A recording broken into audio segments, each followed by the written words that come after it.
King Ahab, the danger of compromise and influencing others into sin. Today, we're looking at the life of King Ahab, one of the most troubling kings in Israel's history. His story is found mainly in 1 Kings chapters 16 through 22. Ahab didn't begin as the most wicked king immediately. Instead, his life shows us something dangerous. Sin rarely arrives suddenly. It often enters slowly through compromise, small decisions, and wrong influences. Ahab became king over Israel and had every opportunity to lead wisely. He had history to look back on, prophets to guide him, and God's law to direct him. But instead of honoring God, Ahab took small steps in the wrong direction. He married Jezebel, a woman deeply committed to false gods, idols, and corruption. Instead of leading her toward truth, he allowed her to lead him and the nation away from God. He began building altars to Baal. He encouraged idol worship. He normalized sin throughout Israel. These were not accidental mistakes, they were compromises, decisions made over time that hardened his heart. Compromise spreads. It never stays personal. Ahab's compromises didn't only affect him, they infected the entire nation. When leaders drift spiritually, people often follow. When families compromise spiritually, children notice. When moral lines blur, sin begins to feel normal. Ahab's personal drift became a national crisis. Elijah confronts Ahab. Because God still loved his people, he sent the prophet Elijah. Elijah stood before Ahab and spoke truth boldly, calling the nation back to God. Instead of repenting, Ahab blamed Elijah for problems in the land. Jezebel began hunting prophets. Ahab allowed fear and pride to rule instead of humility. Ahab saw miracles, he heard God's warnings, he experienced God's patience, and yet he still refused to fully turn back. That's one of the saddest themes in his story. Ahab wanted God's help, but not God's authority. At times, he prayed when he was in trouble. He listened when danger came. He even showed moments of humility, but he wanted God's blessing without obedience. He wanted comfort without surrender, rescue without repentance, favor without faithfulness. And every time he returned to compromise, the consequences deepened. When sin influences others, Jezebel encouraged Ahab's darkest impulses, cruelty, manipulation, and idolatry, and Ahab allowed it. He let the wrong voice shape his decisions. This raises an important reflection. Who shapes our choices? Who speaks into our lives? Whose approval matters most? The people closest to us can either push us toward God or pull us quietly away from Him.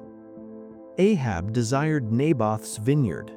When Naboth refused to sell land that belonged to his family heritage, Ahab didn't accept the answer. Instead of acting with integrity, he sulked, complained, and allowed Jezebel to arrange Naboth's death so Ahab could seize the land. A small desire turned into greed. Greed turned into injustice. Injustice resulted in murder. And again, compromise escalated. God's response: truth with warning. God sent Elijah again to confront Ahab. This time, Ahab felt fear, and for a moment he humbled himself. But his humility didn't last. It was temporary emotion, not true transformation. Ahab teaches us that feeling guilty and truly repenting are not the same. Repentance means turning, changing direction, surrendering the heart. Ahab never fully surrendered. The lesson: small compromises lead to great destruction. Ahab's story reminds us of several truths. Little compromises matter. The voices we allow influence us deeply. What we tolerate eventually becomes what we practice, and the choices of one person can affect many lives. God warned Ahab not because he hated him, but because he loved him. Ahab rejected that love. The story of Ahab invites us to ask honest questions. Where am I compromising? What influences am I allowing closer than wisdom allows? Do I want God only when I'm in trouble, or am I truly surrendered to Him daily? And most importantly, is my life influencing others toward God or away from Him? Our lives carry weight. People watch, children notice, friends follow patterns we normalize. Like Ahab, our choices ripple outward. The hope Ahab missed. Ahab's life is tragic not because he failed, but because he refused the chance to truly repent. The hope in this story is simple. Where Ahab hardened his heart, we can soften ours. Where he resisted truth, we can welcome it. Where he allowed sin to influence others, we can choose to influence people toward God instead. God still warns us not to shame us, but to save us, because compromise destroys, but surrender brings life. So, as we remember King Ahab, let his life serve as a caution. Guard your influences, protect your heart, refuse the small compromises that slowly lead to ruin, and choose instead to live with integrity, humility, and obedience, influencing others toward truth rather than away from it. May God give us wisdom to recognize compromise, courage to correct it, and strength to lead our lives in ways that honor Him. Jezebel wasn't simply remembered because she was strong-willed. She is remembered because she used her influence to pull others away from God, and because Ahab allowed her voice to guide him. Jezebel came from a nation that worshipped false gods. When she married Ahab, she didn't try to learn Israel's faith. Instead, she brought her own idols with her and promoted them aggressively. She wasn't content to quietly believe differently. She worked to replace true worship with false worship. She positioned herself in power. She surrounded herself with people who supported her agenda, and she openly opposed God's prophets. Jezebel reminds us that influence is never neutral. It either lifts people toward truth or leads them farther away. Ahab was already drifting spiritually. Jezebel simply accelerated what was already present. When Ahab was weak, Jezebel stepped in. When Ahab doubted, Jezebel pushed him toward worse choices. When Ahab felt restrained by conscience, Jezebel removed the restraint. Instead of encouraging righteousness, she encouraged compromise. This raises important questions for us. Who shapes our decisions? Who challenges us when we're wrong? Do the people closest to us strengthen our faith or slowly weaken it? Jezebel believed that power should always get its way. When Ahab wanted Naboth's vineyard and couldn't have it, Jezebel didn't counsel patience or integrity.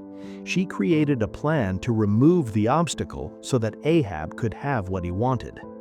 She placed desire over ethics, outcome over truth, control over righteousness. Her life shows how dangerous it is when a person values winning more than honoring God. God raised up Elijah to call the nation back. Instead of listening, Jezebel resisted truth. She wanted the prophets silent rather than heard. She believed that removing God's messengers meant removing accountability. But silencing truth never changes truth. It only hardens the heart. The Bible shows again and again that Jezebel's biggest problem was not simply her actions, it was her refusal to humble herself before God. The lesson: influence without surrender is dangerous. Jezebel teaches us several warnings. Strong personality without humility becomes destructive. Leadership without submission to God becomes abusive. Influence used selfishly leads others into harm. She reminds us that character is more important than position. and that leadership begins with listening to God, not replacing Him. Bringing this to our lives, we rarely face the exact situations Jezebel faced, but we face the same heart choices every day.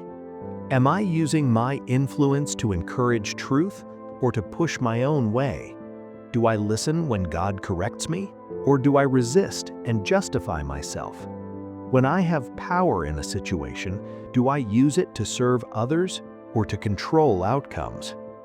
Jezebel shows what happens when influence is separated from obedience.